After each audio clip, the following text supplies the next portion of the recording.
Welcome to a TUSD Robotics production. In this video, we will be building steps 5 through 11 of the RISE robot in OnShape. Okay, so here we are in the RISE robot copy, or the document that you made a copy of, and you're building the RISE robot.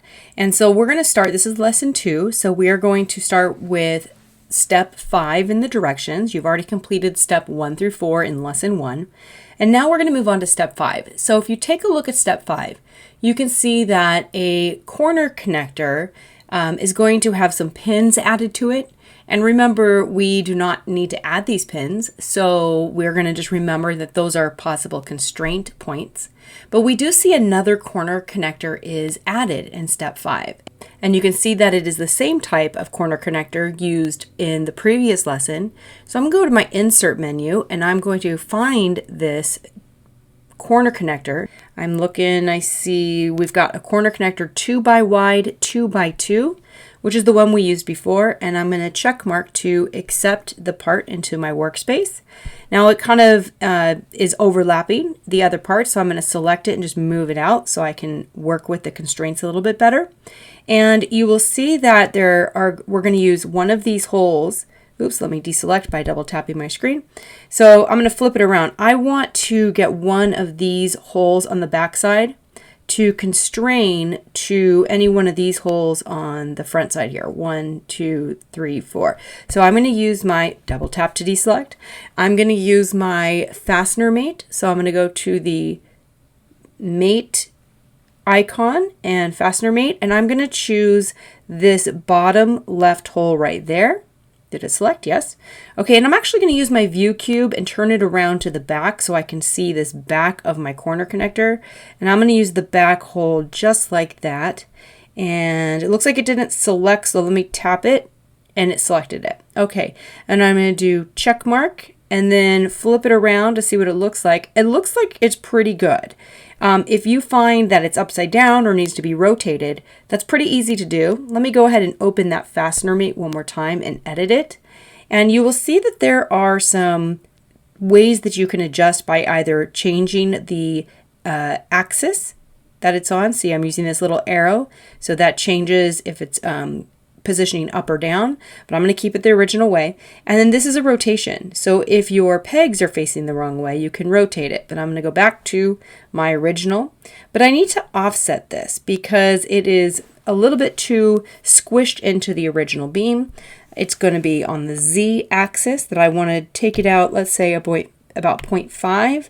Let's see what that looks like. Let me rotate around. Oh, let me check mark to see.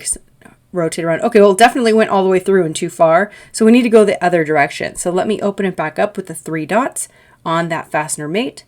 I'm going to click edit, and I'm going to actually change that to a negative 0.5 and see what that does. And that looks like it's a little too far.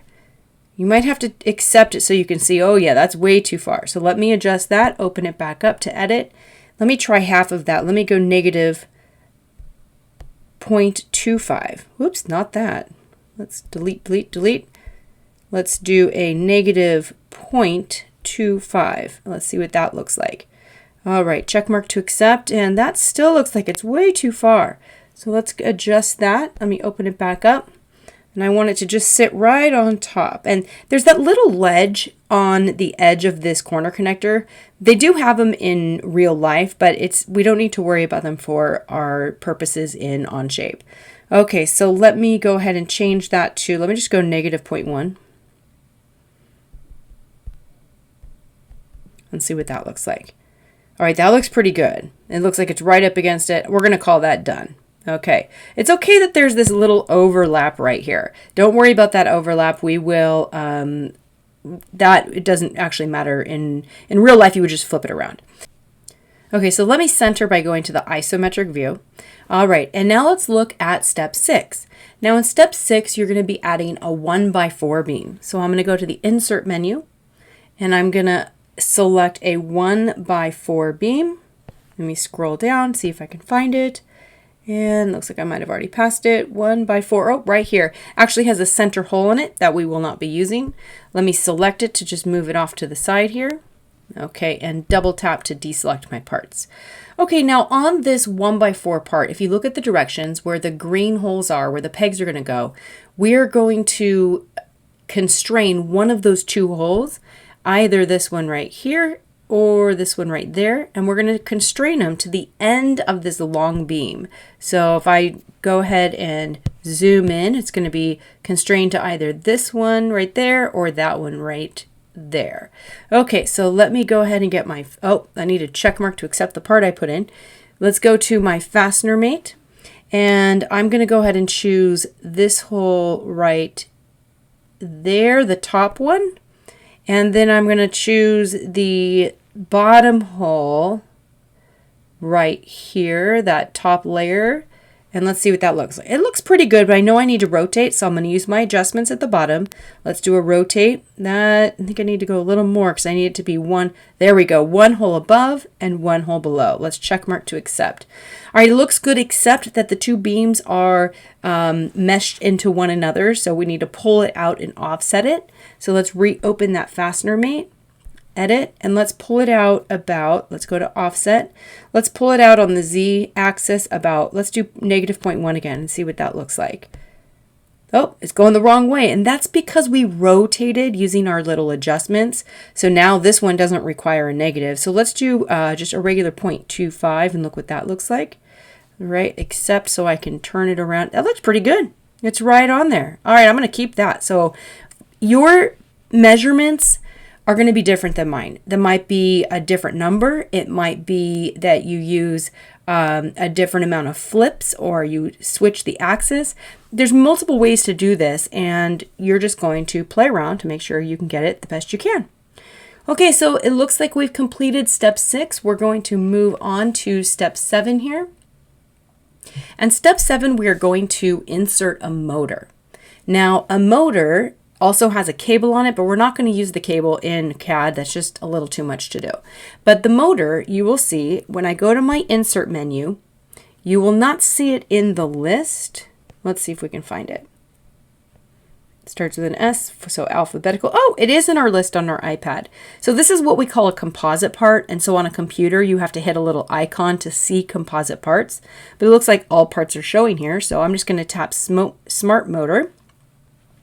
And will it put it into the area? Let's see, did it put it in? Smart Motor.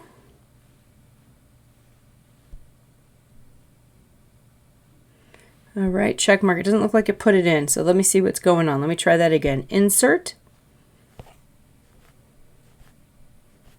Go down to Smart Motor.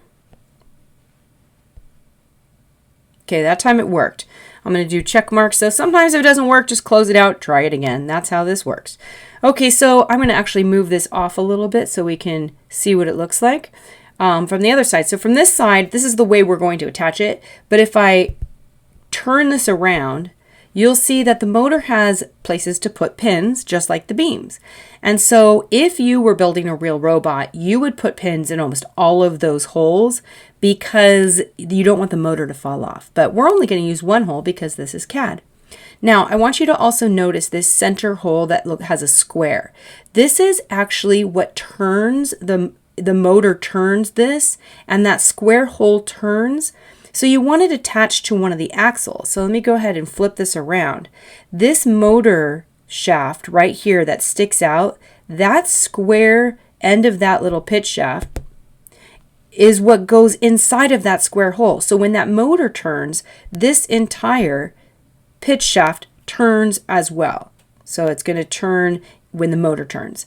Okay, but I've really struggled trying to get the tip of this pitch shaft into that hole right there. So we're going to just constrain one of the holes on the motor to the holes on the beam. But just know that the pitch shaft actually goes inside that square hole when you're building a robot. Okay. So I'm going to use the constrain mate, and I'm going to do a fastener mate. So hit my fastener mate, and then I'm going to come over here to the, let's do the hole that is the bottom right. It's going to be bottom left on this side, but when I flip it around, it's going to be bottom right of the axle on the other side. So I'm going to do bottom left corner of this hole right here on the back side of the motor. Now I'm going to flip this around. Let me go to front, and actually let me go to isometric. And then I'm going to choose, let me zoom in a little bit. Remember, we did the bottom, let me turn it around. Let's look what it was. We did the bottom left hole, so it's going to be the bottom right hole on the other side. Isometric, so I'm going to go bottom right hole right there. Let me zoom in a little bit so that's a little bit easier. This hole right there. We want that top one right there. Okay, it didn't select it, so I'm going to hit that dot in the middle of it to say I want that entity selected. And I can already tell I'm going to need to offset this a little bit because it is going into the beam. So let me go ahead and offset, and let me go take it out on the Z. Let's look what 0.2 looks like just to check. It looks pretty good. Let's try 0.25. I don't even need a negative sign. 0.25. Oh, that looks perfect. Check mark. And now you can see the motor is constrained right up against that corner connector. This pitch shaft would be going into that square hole that would turn it, and it can turn a gear or a wheel. And we look pretty good. Let me go back to the isometric view to show you what we've got. All right, double tap my screen to deselect. This is the right side of the chassis, and we're now going to make an opposite version of this for the left side of the chassis. So if you look at step 8 in the directions, we're starting over with the same parts again that we used to build this right side of the chassis. So we're going to insert those parts. We're going to start, and I'm actually going to move this over a little bit because I want to place my parts on the left side of this chassis. So I'm going to go to my insert menu, and I'm going to look for a 2x16 beam. That's the first beam we brought in for the other side as well. Oh, it brought it in right on top of my other assembly. I'm going to bring it over here. Now let me check mark to accept. The one thing that will be a little difficult is that this beam is not going to be fixed or locked in place. So I'm going to need to build it like this. Although it might turn with my constraints, eventually we're going to connect these two sides together so they all lock in place together. But this is the only little tricky part, is that this beam is not going to be locked. But I'm still going to kind of position it so it looks like it's going to be the left side of the chassis, just to kind of keep it clear to you, make it more understandable. Okay, double tap my screen to deselect. Okay, the next thing I'm going to insert is a 2x8 beam. So I'm going to insert. I'm looking for a 2x8. There we go, right there. And brought it in on my assembly again. Let me just select it real quick and move it over. And it's actually going to be on that left side. Let me just flip it up a little bit. It's going to be about like there. Would probably be easy to work with it. Okay, double tap my screen to deselect. Oh, check mark to accept as well. Okay, the next thing I'm going to add in is the 2X plastic capped pitch shaft. So here I go to insert. I'm going to go down to my pitch shafts, and I'm looking for the 2X. Same thing we did on the other side, the 2X capped pitch shaft. All right, and it brought it in, of course, on top of my other assembly. So let me move it out of the way. Nope, I want to select the pitch shaft. Will it move it? There we go. All right, let me just move it over here. Okay, double tap to deselect my parts.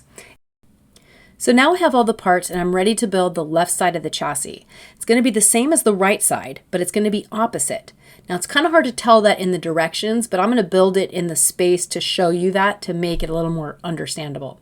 So if you look at step 8, you can see that there are 2 pins that are going to be added to connect the 2 beams, but we don't need to do that quite yet. We do need to, however, put that pitch shaft through the final or last center hole of the small 2x8 beam.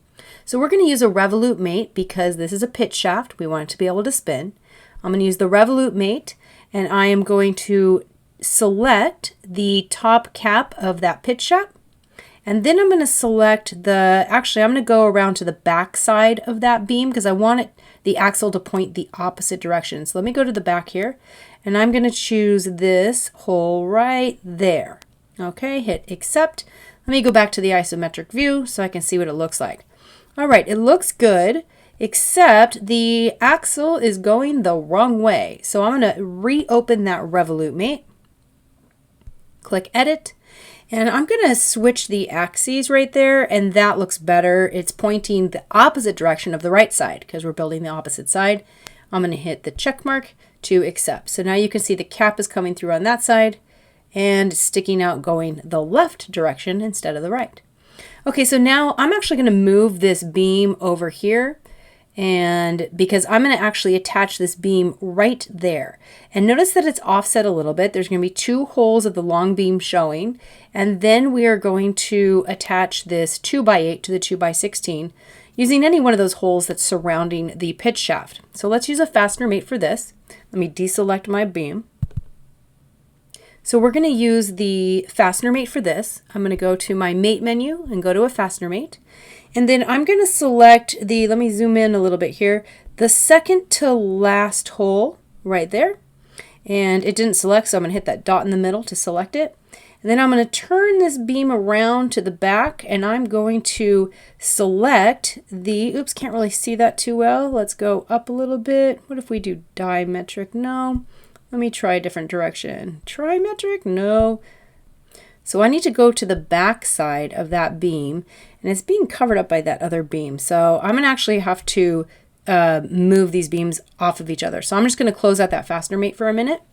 And let's get these, let me go back to the isometric view. And I need to move this beam so that it's either up or down so I can see the back side when I move it. Sometimes you have to close out the mate and do it again after you've repositioned your parts on the iPad. It's a little bit harder to manipulate on the iPad. So let's try this again. I'm going to open the fastener mate, and then I'm going to zoom in, and I'm going to do this second to last hole right there. Right there we go. The top hole. Come on, let's do it. Right there on the beam. And it didn't look like it selected, so I'm going to tap it to select the entity. Okay, and then I'm going to come around here. I want to see the back side. So, because I want this back side to be glued to that other side of the beam. So let's choose this top hole right there and approve with the check mark. And let's see what we got. Got to go to the isometric view to see what we got. Okay, it looks good, except the beams are within one another. So we need to pull it out with an offset. Okay, so let's go into the fastener mate that we just made, and let's edit it. And let's go ahead and try to offset that about 0.5 and see what that looks like. I generally start with 0.5 just to see. Okay, I want it to go the other way, so let's try a negative 0.5. Looks pretty good, but it's too far. Let's try negative 0.25. All right, that looks good enough. I'm going to accept that. And let's go ahead and move on. Okay, notice that I'm going to go back to my isometric view, that things are kind of moved around a little bit. Let me go ahead and move this whole thing over. It's going to be this left side right about here. Okay, I think that's good. You can kind of see where it's going to go. Let me double tap to deselect. You can kind of see that it's creating the opposite side of that chassis. Okay, the next thing we're going to need to do is insert the motor shaft. So if you look at step 9, you will see that there are 4 pins that are added. And in the middle of those 4 pins, in step 10, is where that motor shaft is going to go in. Now on the opposite side, it's this one right here. Okay, so we're going to add that same thing, but coming in from the back of these beams, sticking out to the left. So let's insert the motor pitch shaft. Scroll down, let me find the motor pitch shaft. There we go, those are pitch shafts. Let's do the motor right there and go ahead and check mark to accept. And it kind of went on top of our assembly again, which is fine. I'll just move it out of the way, select it and move it. Okay, and double tap to deselect our parts. Okay, so I'm going to use a revolute mate again. And if you see on this one, it's going to be 2 spaces from the last pitch shaft, 2 blank holes, and then it's going to go through the next one. So we're going to do the same thing on this side, but we're going through the back side. So you can see that our pitch shaft is going through this one, but now we're going to go 2 holes blank, and we're going to do it, put revolute mate into that one right there. Okay, double tap to deselect. Let's do it. So I'm going to do my revolute mate, and I'm going to select, have 2 spaces that are blank between that last pitch shaft. We'll pick that one, which is actually the 5th hole up on the long beam. Okay, now I'm going to rotate this back around. Let me go to isometric so I can find the top of that. Oh, we're not doing the top. Remember, let's zoom in. It is the motor shaft, so I'm going to use this rim right here. Where's the circle? Right. Oop, I had it there for a minute. Right there. That'll work perfect. All right. It didn't select it, so I'm going to tap that white dot in the middle, and it looks good. Now notice when I hit the check mark to approve, everything moved over. That's because it's not locked in place. This is what I was talking about that gets a little confusing. Let me go back to the isometric view, and let's just move this out of the way. Let's move it to the left. And I'm actually going to move it so that it sits upright in the isometric view, just to give you a little bit of more understanding. Where did my arrows go? There we go. So I'm just kind of trying to line it up with the other side so I know where it's going to go. This is what the left side will look like. Okay, so now we're going to put in another pitch shaft, and it's going to go into the final center hole of the short beam right there. If you look around to the back side, you can see that there are 2 more blank holes before you do the next pitch shaft. So let's go ahead and go back to the isometric view here. I'm going to insert, this time it's the 3X capped pitch shaft. Remember, it's a little longer because it's got to go through 2 beams. So scroll down to the pitch shafts. You will see the cap pitch shaft 3X. I'm going to tap that to insert and check mark to accept. And let's get it off of our assembly because it always inserts right where the other one is. Okay, perfect. Okay, so now I'm going to, let's double tap to deselect our part there. Okay, so now I'm going to use the revolute mate again. And I'm going to use the, not the insert menu. Let's go to the revolute mate. And let's go ahead and pick the top of this pitch shaft right there. And then I'm going to rotate this around to the back. I want it to come through this back. Oh, that's hard to see. I'm going to have to move it. So I'm going to close out this revolute mate, go back to the isometric view, and just kind of move it out of the way so I can see the back. So let's move that whole thing down a little bit. Okay, that's better. Okay, let's do this again. I'm going to go to the revolute mate. I'm going to select the cap top right there. And then I want to go to the back side of this beam, and I'm going to zoom in. I'm going to count 2 more holes down, 1, 2, and I'm going to have it go into the top of that hole right there. All right, didn't select it, so I'm going to tap it to select. It looks like it's going the wrong way, so I'm going to flip that axis with that little arrow and check mark. And let's see what we got. Let's go back to the isometric view. Perfect. I've got my 3 axles that are sticking out going to the left. On the opposite side, you can see I've got my 3 axles sticking out to the right, and you can see that we're starting to build that left side that will match the right side, but just opposite.